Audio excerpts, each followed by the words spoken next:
बाबा जी और हुजूर जी की प्यारी साध संगत जी, राधा स्वामी जी।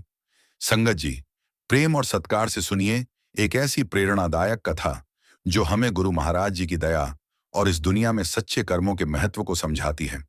ये साखी उस जीव की है जो भौतिक जीवन की कठिनाइयों में उलझकर भी अपनी सेवा और निष्ठा से परमात्मा के मार्ग पर अडिग रहा। सदगुरु के चरणों में बैठकर हमने यही सीखा है कि यह मानव चोला हमें केवल नाम की कमाई और निस्वार्थ सेवा के लिए मिला है। हमारी हर सांस, हर कर्म गुरु की निगरानी में होना चाहिए ताकि हम इस आवागमन के चक्र से मुक्ति पा सकें।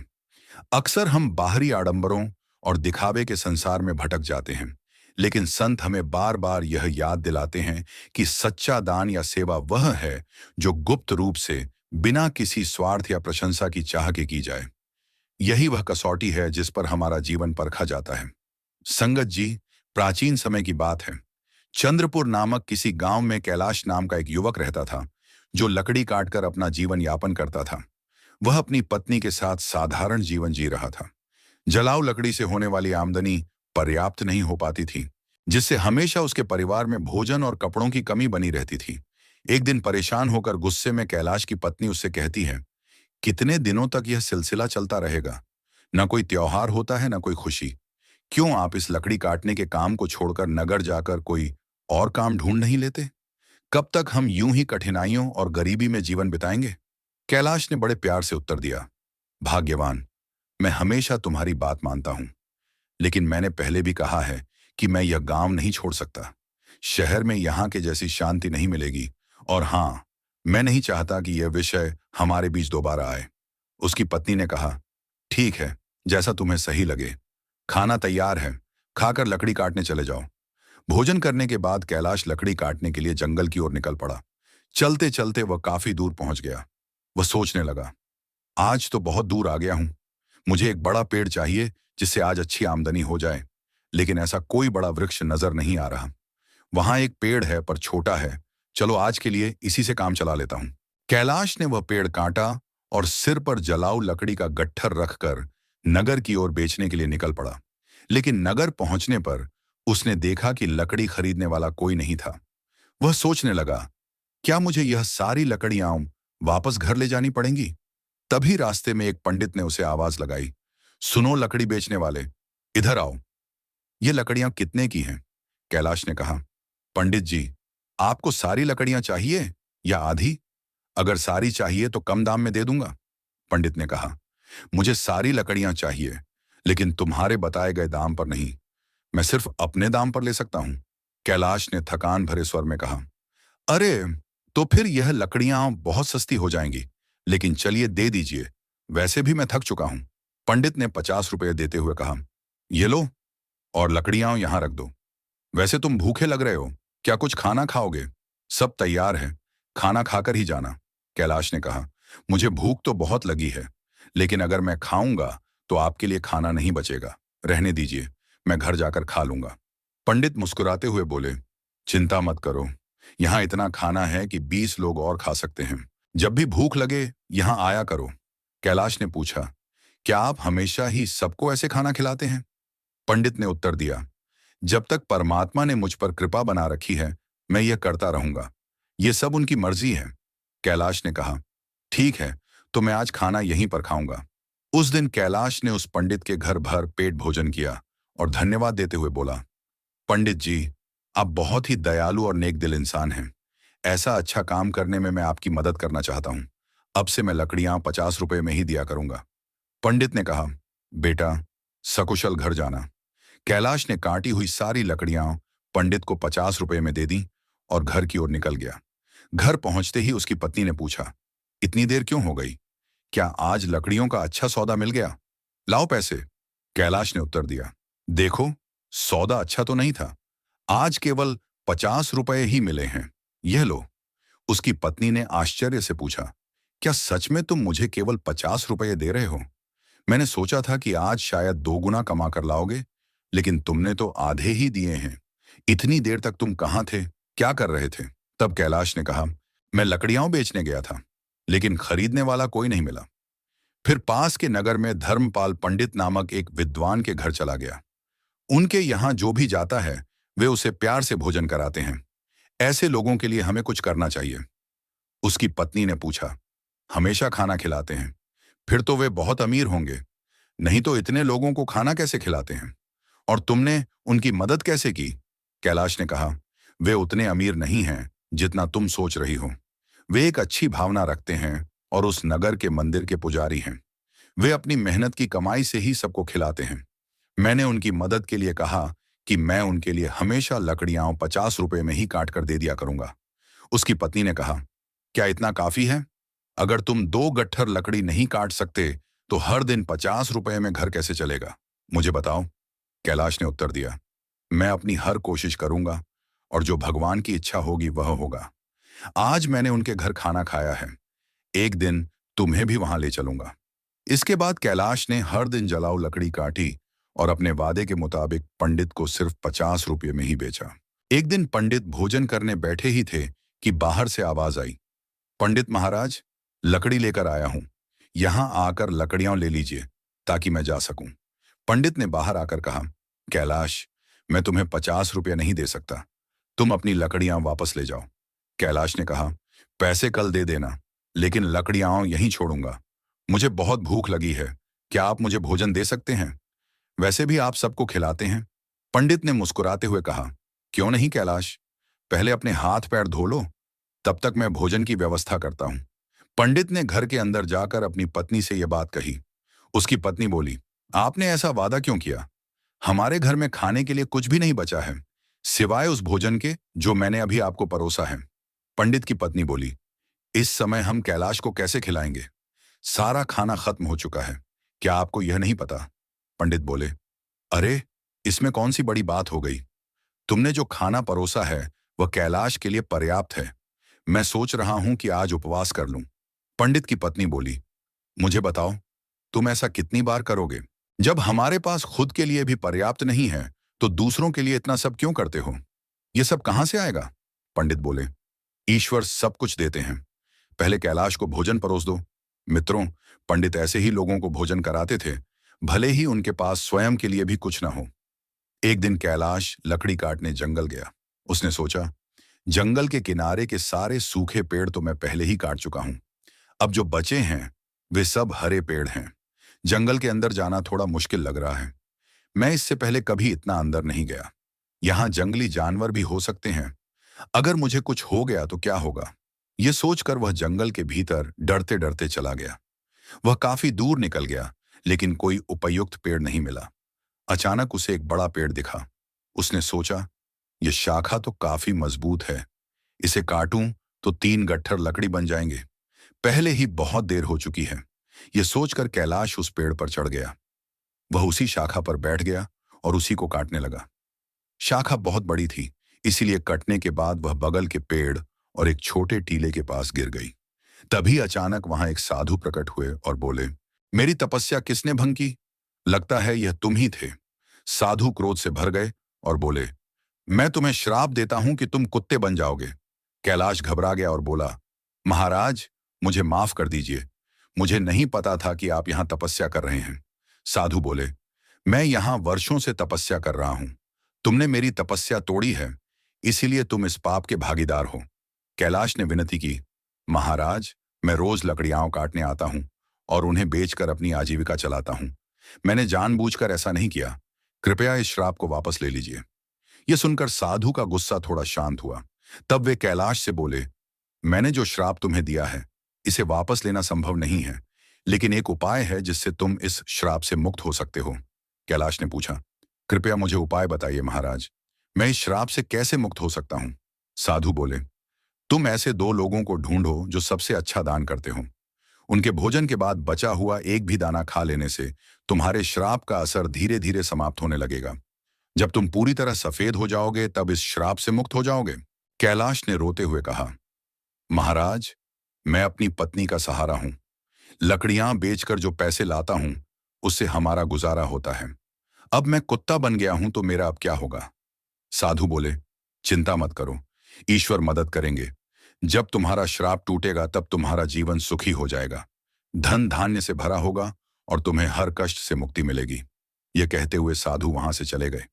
कैलाश साधु के श्राप के कारण कुत्ते में बदल जाता है। इसके बाद कैलाश श्राप से छुटकारा पाने के लिए यात्रा पर निकल पड़ता है।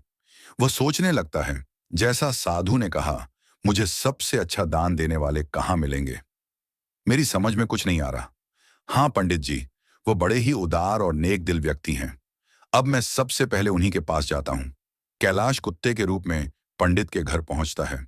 पंडित अपनी पत्नी से कहते हैं, चलो अच्छा हुआ, आज मैं बिना किसी बाधा के सभी मेहमानों को भोजन खिला पाया।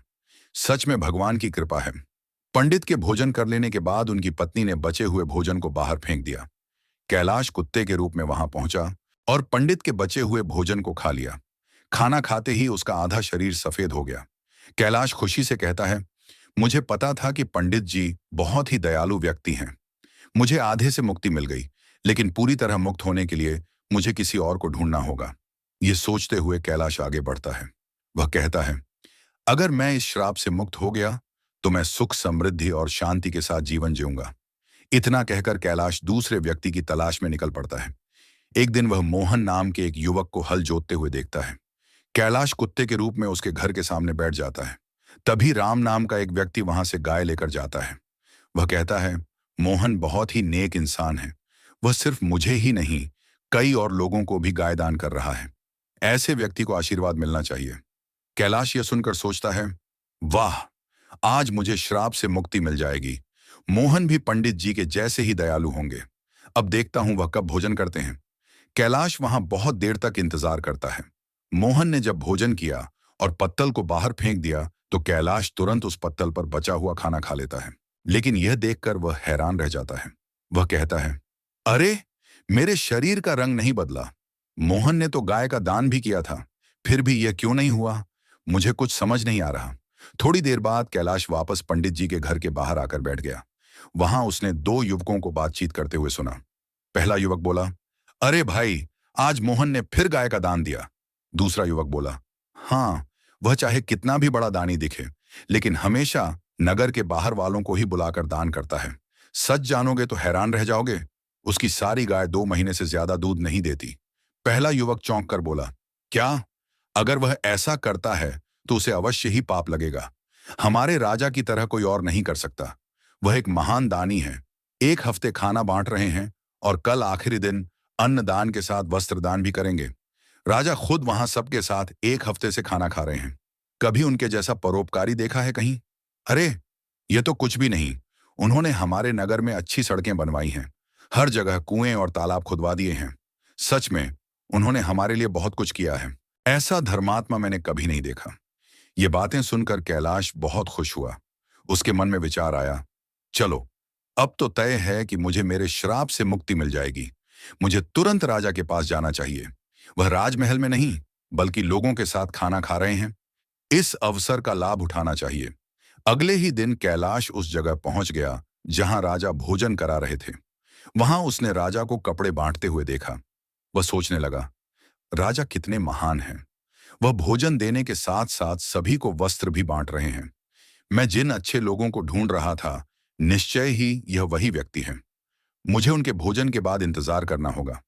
राजा के भोजन करने के बाद सैनिक उस पत्ते को बाहर फेंक देते हैं जिसमें राजा ने खाना खाया था। यह देखकर कैलाश वहां गया और उस पत्ते में से बचा हुआ खाना खा लिया। लेकिन यह देखकर वह चौंक गया। उसने कहा, अरे यह क्या? इतने महान दानी राजा का भोजन करने के बाद भी मेरा रंग नहीं बदला। यह श्राप तो किसी दूसरी वजह से लग रहा है। मुझे तुरंत उस साधु के पास जाना चाहिए जिन्होंने मुझे यह श्राप दिया। कैलाश उस स्थान पर पहुंचता है जहां साधु मौजूद थे। वह साधु को प्रणाम करता है। साधु उसे निराश देखकर पूछते हैं, क्या हुआ कैलाश? ऐसा लगता है कि तुम्हें अभी तक केवल एक ही सही व्यक्ति मिला है। तुम्हारा केवल आधा रंग ही बदला है। क्या तुम्हें और कोई नहीं मिला? श्राप मिले हुए भी काफी समय हो गया। कैलाश कहता है, महाराज, पंडित जी का खाना खाकर मैं आधा ठीक हो गया। इसके बाद मैंने उनसे भी बड़े दानी लोगों को देखा, लेकिन उनके खाने का कोई असर नहीं हुआ। साधु थोड़ी देर रुककर बोलते हैं, इसमें आश्चर्य की बात नहीं है। उनके कर्मों का वास्तविक स्वरूप जानना जरूरी है। आगे कैलाश कहता है, इसके अलावा हमारे नगर के राजा बहुत धर्मी हैं। 1 हफ्ते तक राजा ने सभी को भोजन कराया और वस्त्र भी बांटे। इतने धर्मपरायण व्यक्ति द्वारा खाया हुआ भोजन खाने के बाद भी मैं श्राप से मुक्त नहीं हो पाया। इसमें कुछ रहस्य जरूर है। मुझे कुछ समझ नहीं आ रहा है। महाराज कृपया आप ही बताइए। साधु ने कहा, कैलाश, जिन जिन लोगों को तुमने देखा उनमें से किसी का दान सच्चा दान नहीं था। मोहन ऐसी चीजें दान कर रहा था जिनकी उसे कोई जरूरत नहीं थी। अगर उसे उनकी जरूरत होती तो वह उन्हें कभी दान नहीं करता। और राजा जो कुछ भी देता है उसे दान नहीं माना जा सकता, क्योंकि वह खुद नहीं कमाता। वह तुम्हारे जैसे लोगों द्वारा दिए गए राजस्व का उपयोग राज्य के लोगों पर करता है। साधु ने आगे कहा, कल के दान में जो भोजन और वस्त्र बांटे गए वे भी राजस्व से ही आए थे। इसीलिए राजा द्वारा किया गया दान दान नहीं माना जाएगा। वह सिर्फ लोगों का पैसा लोगों पर खर्च कर रहा है। ऐसे में राजा के भोजन का तुम्हारे श्राप पर कोई असर नहीं हो सकता। समझ लो, सही दान वही था जो पंडित ने भूखे को भोजन देकर किया। भले ही उन्होंने खुद नहीं खाया, लेकिन उनका दान सबसे श्रेष्ठ था। इसीलिए तुम्हें और प्रयास करना होगा। तुम श्राप से मुक्ति के करीब हो। कैलाश ने कहा, समझ गया महाराज, धन्यवाद। उदास मन से कैलाश वहां से चल पड़ा।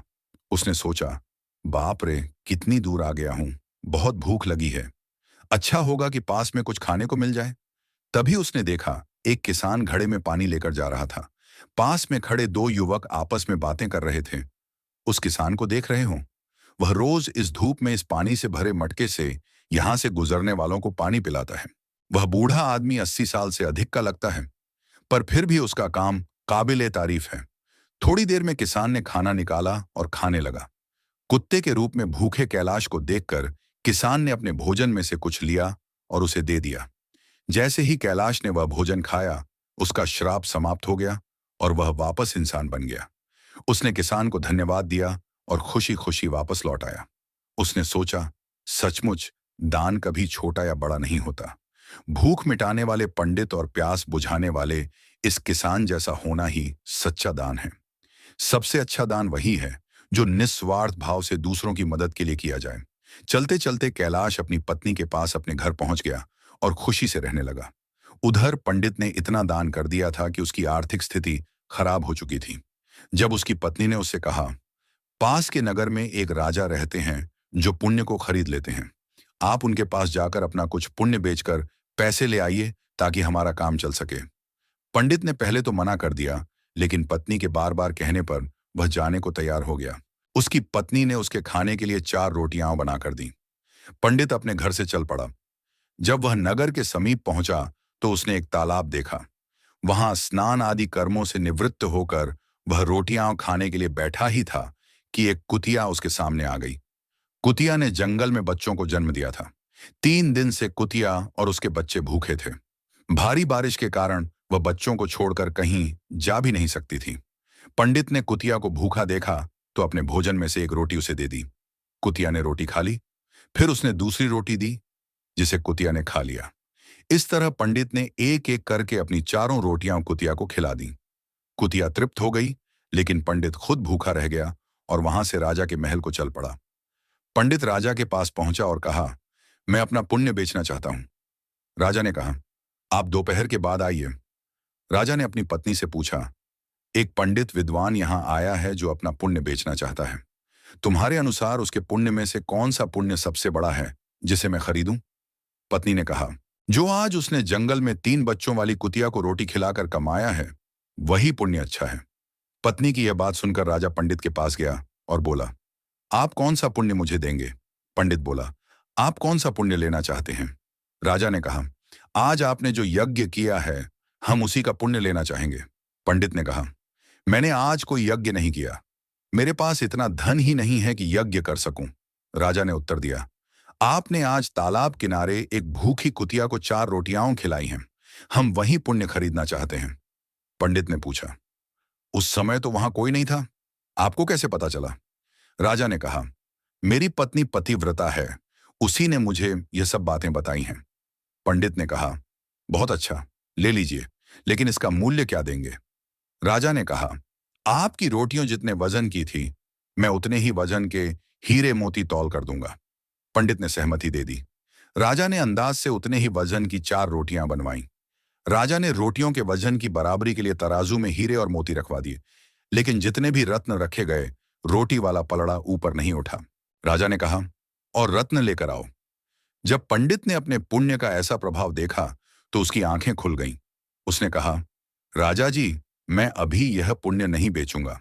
राजा बोला, जैसी आपकी इच्छा। पंडित वहां से चला गया और अपने घर की ओर लौटने लगा। लौटते समय वह उसी तालाब के पास पहुंचा जहां उसने कुतिया को रोटियां खिलाई थीं। वहां पहुंचकर वह एक पेड़ के नीचे बैठ गया और सोचने लगा। तभी वहां एक संत आए। जब उन्होंने पंडित को चिंतित देखा तो कहने लगे, क्या बात है पुत्र, बहुत चिंतित लग रहे हो। पंडित ने महात्मा को प्रणाम किया और सारी बात बताई। इस पर महात्मा बोले, पुत्र, तुमने उचित किया। पुण्य का सौदा नहीं किया जाता, वह तो स्वयं फलदायी होता है। जो मनुष्य जैसा कर्म करेगा, समय आने पर उसका वैसा ही फल उसे मिलेगा। महात्मा की बात सुनकर पंडित को शांति मिली और वह महात्मा से विदा लेकर अपने घर को जाने लगा। तब महात्मा ने पंडित को एक पोटली देते हुए कहा, पुत्र, इसे लेते जाओ। इसमें कुछ मेवे हैं। रात्रि के भोजन उपरांत इनका सेवन करना, तुम्हारा कल्याण होगा। पंडित ने पोटली ली और महात्मा को धन्यवाद देकर अपने घर लौट आया। घर पहुंचकर पंडित ने भोजन किया और टहलने के लिए घर के बाहर चला गया। जब पंडित की पत्नी की नजर मेज पर रखी पोटली पर पड़ी तो उसके मन में पोटली खोलने की उत्सुकता होने लगी। उसने मेज से पोटली उठाई और उसे खोलकर देखने लगी। जब उसने पोटली खोली तो उसके आश्चर्य का ठिकाना नहीं था। पोटली में हीरे, पन्ने और माणिक चमक रहे थे। वह बेहद प्रसन्न हुई। थोड़ी देर बाद जब पंडित वापस आया तो उसकी पत्नी ने पूछा, इतने सारे हीरे पन्ने कहां से ले आए? पंडित ने कहा, क्यों मजाक कर रही हो? सूखे मेवे तुम्हें हीरे मोती लग रहे हैं। पत्नी बोली, मजाक नहीं कर रही, मैंने खुद पोटली खोल कर देखी है। उसमें तो ढेर के ढेर बेशकीमती हीरे पन्ने भरे पड़े हैं। पंडित बोला, मुझे लाकर दिखाओ। पत्नी ने पोटली को उसके सामने रख दिया। पंडित उन्हें देखकर चकित रह गया। वह समझ गया कि यह सब उसी पुण्य का प्रभाव है जो उसने कुतिया को रोटियां खिलाने से प्राप्त किया था, और वह महात्मा कोई और नहीं, साक्षात परमात्मा थे। फिर उसने अपनी यात्रा का सारा वृत्तांत अपनी पत्नी को सुनाया। उसने बताया कि किस प्रकार राजसी और तामसी दान का फल सीमित होता है। एक भूखी कुतिया और उसके बच्चों को रोटियां देने के कारण यह चमत्कार हुआ। यह सब भगवान की कृपा और दया का ही परिणाम है। आगे पंडित ने अपनी पत्नी से कहा, यह भगवान का संदेश है कि जरूरतमंद की मदद करना सबसे बड़ा पुण्य है। जो व्यक्ति दुखियों और अभावग्रस्त लोगों की सहायता करता है, उसे ईश्वर अनंत गुना फल प्रदान करते हैं। दोस्तों, आज के समय समाज में कई लोग दान सिर्फ अपने मान सम्मान और प्रतिष्ठा के लिए करते हैं। दिखावे के दान से न तो सच्चा पुण्य मिलता है और न ही इसका कोई दीर्घकालिक प्रभाव होता है। दिखावे का दान कभी कभी व्यक्ति को अहंकार की ओर ले जाता है। दान हमेशा निस्वार्थ भाव से होना चाहिए। जैसे इस कहानी में पंडित ने अपनी भूख की परवाह किए बिना कुतिया और उसके बच्चों को 4 रोटियां दी। उसने सोचा भी नहीं था कि उसका यह छोटा सा त्याग इतना बड़ा फल देगा। मित्रों, इसी तरह यह कथा हमें यह भी बताती है कि जरूरतमंद की सहायता करने का असली अवसर वही होता है जब वह वास्तव में संकट में हो। आपदा के समय दिया गया थोड़ा सा सहयोग भी अनमोल हो सकता है। यह न केवल जरूरतमंद व्यक्ति के जीवन को बदलता है, बल्कि देने वाले के जीवन में भी सकारात्मक परिवर्तन लाता है। जब कोई व्यक्ति त्याग की भावना से प्रेरित होकर दान करता है तो उसके अंदर से माया के मोह का अंत हो जाता है। यह त्याग मनुष्य को अहंकार से मुक्त करता है और उसे ईश्वर के समीप ले जाता है। साथियों, इस कहानी का यही संदेश है कि सच्चा पुण्य त्याग और निस्वार्थ सेवा में है। निस्वार्थ भाव से किया गया दान ही सच्चा और उत्तम दान है। हर मनुष्य को यह प्रयास करना चाहिए कि वह अपनी क्षमता के अनुसार दान पुण्य और जरूरतमंदों की मदद करे। जरूरतमंद की सेवा करना ही सच्चा धर्म है। जैसे पंछी के पानी पीने से नदी का पानी कम नहीं होता, ठीक उसी प्रकार सामर्थ्य अनुसार दान करने से धन खत्म नहीं होता। संगत जी, साखी अच्छी लगी हो तो वीडियो को लाइक करके चैनल को सब्सक्राइब कर लेना और साथ में बेल आइकन भी दबा देना। मिलते हैं आपको एक और नई वीडियो के साथ। राधा स्वामी जी।